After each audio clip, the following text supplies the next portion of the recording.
Hi everybody, my name is Bryn Henderson and I am here to kick off a wonderful series that the Paw Regional Library is doing, and that is called OpenBook.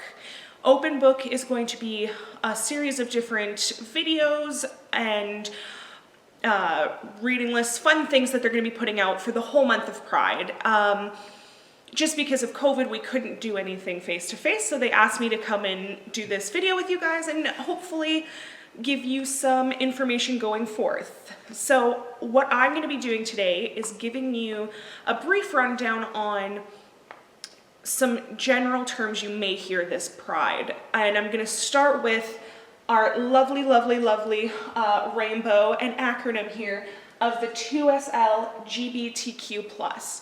Now, you may have heard versions of that around, or you may have heard this specific one. So what I'm going to do is kind of give you a breakdown of what each letter and number stands for, and maybe throw in some other cool ones that you might not have heard about. I also have the flags with me as well, because like me, I'm a visual learner, so I figured that might be helpful for some people, sorry. So I am gonna start with the 2. So the 2 is really important because not only does it represent the kickoff of Pride, but it also represents the kickoff of Indigenous History Month, which it coincides with Pride. And it's great because that is for the Two-Spirit. So Two-Spirit is for Indigenous people who are gender or sexually diverse. Two-Spirit encompasses the interconnectedness of one's own cultural identity, gender, and romantic and sexual identity. Two-Spirit is a very fluid identity, and each community and Indigenous person has their own understanding of what it means to be two-spirited. Personally, I love that one, especially I think given where we are right now and with Indigenous History Month going forward, it was the best one to start with. Next we have lesbian. So the lesbian community, the L in this, is a person or woman, non-binary,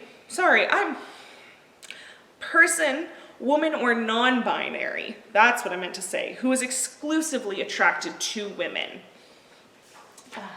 Shout out to Auntie Kath, the wonderful representation of the L in the 2SLGBTQ+.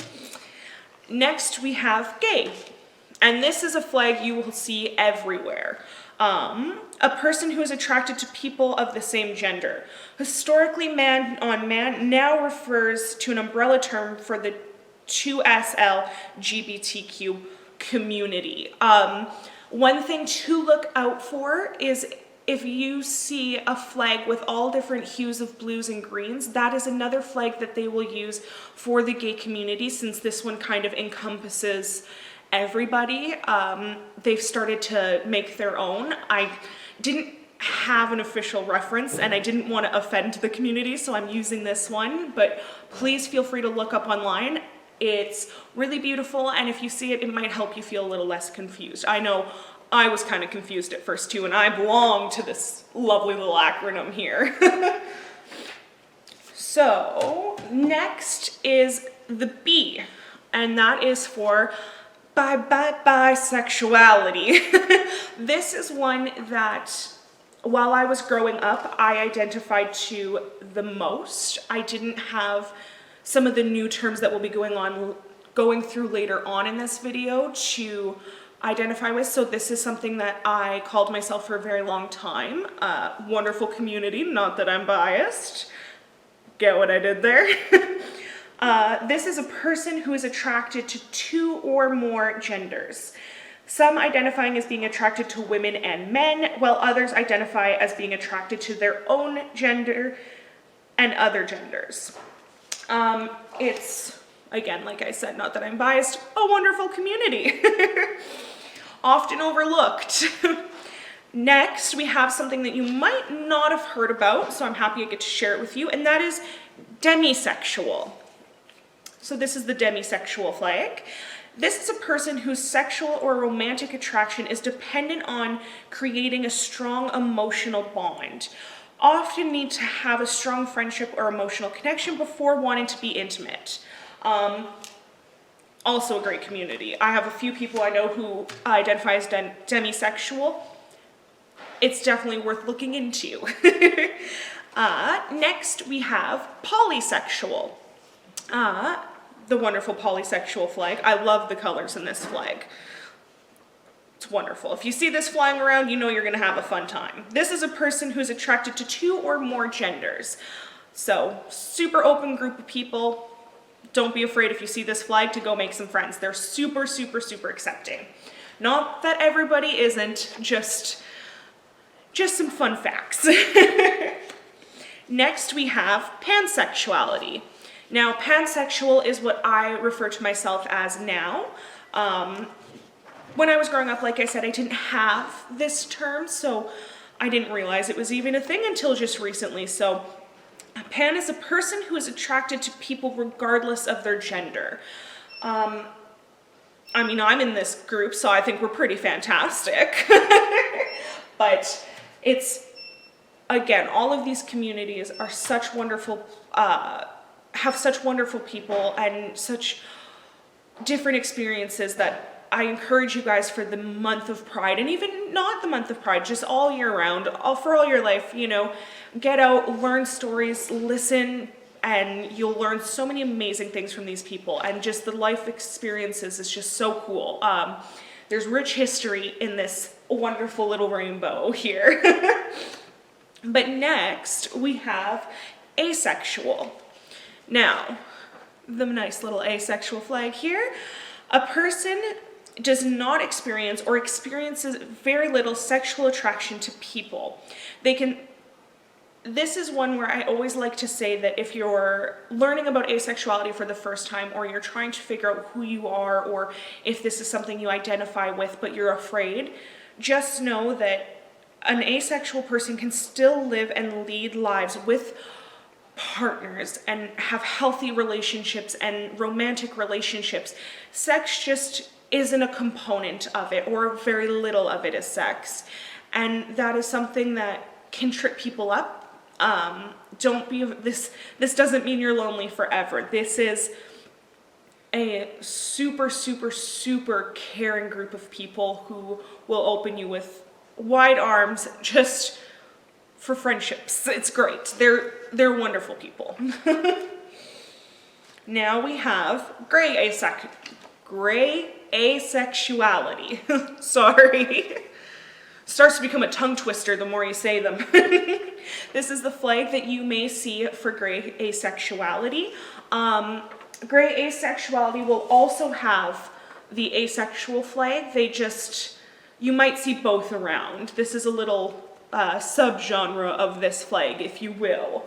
So if you see this flag, generally for gray asexuality, not asexuality. Oh, didn't even tell you what gray sexuality is. Let me take that back.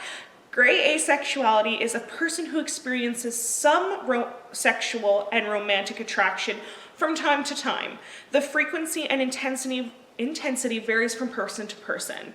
So you may find yourself in moments of your life having those feelings, but other times not. This is a community that would be perfect for you. Now we have transgender, the unsung heroes of Stonewall. Transgender. Now, I would like to start by saying that the transgender community has fought harder and valiantly for this community. They were the kickoff of Stonewall. They were often the most marginalized of this group for a very long time, and can tend to still be.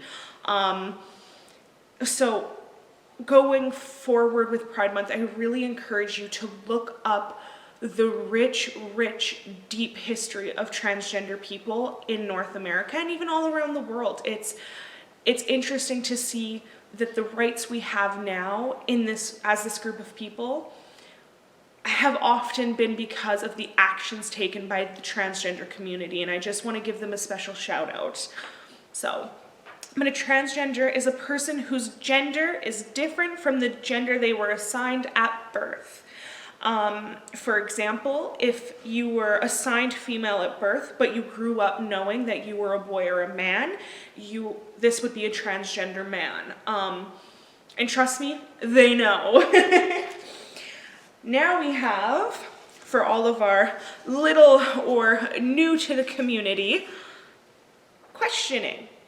Now, everybody's thinking, questioning, what the heck? Does that mean I'm questioning whether or not this acronym is right? Is this questioning whether or not I want extra fries with my lunch? No, this is questioning for individuals who are in the process of figuring out how they feel or what language fits best for their sexual orientation, their gender, or their gender expression. This is a wonderful term for if you are figuring out who you are and what fits best for you. And I mean, it's always changing, it's always growing. I flew under this flag for a while until I found, when I went from bisexuality to pansexuality. There's so many people who are a little lost and confused because we don't necessarily have all the terms, or all the terms aren't known as much as these popular ones here.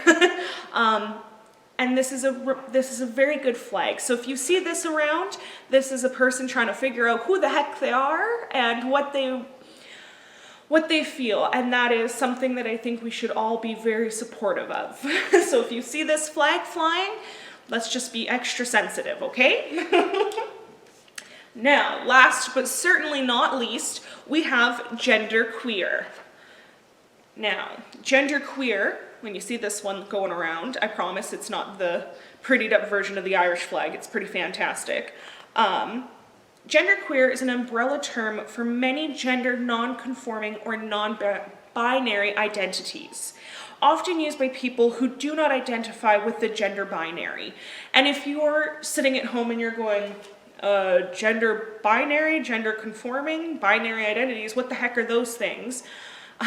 We will be having another series of videos explaining gender and all the terms that encompass that. That will be at a later date. So if you want to, tune in to the Paw Regional Library online, we will have that up for you probably on their YouTube. I don't know, I'm just here to read the definitions. I mean, I'm just the volunteer, right? But I think it is definitely worth keeping an eye out on the library as we go forward with the Month of Pride and their open book program. All sorts of fun things are coming, so don't be afraid to hit us up. And if you have any suggestions too, I know the library is always open to hearing about some fun things that they might be able to do for Pride.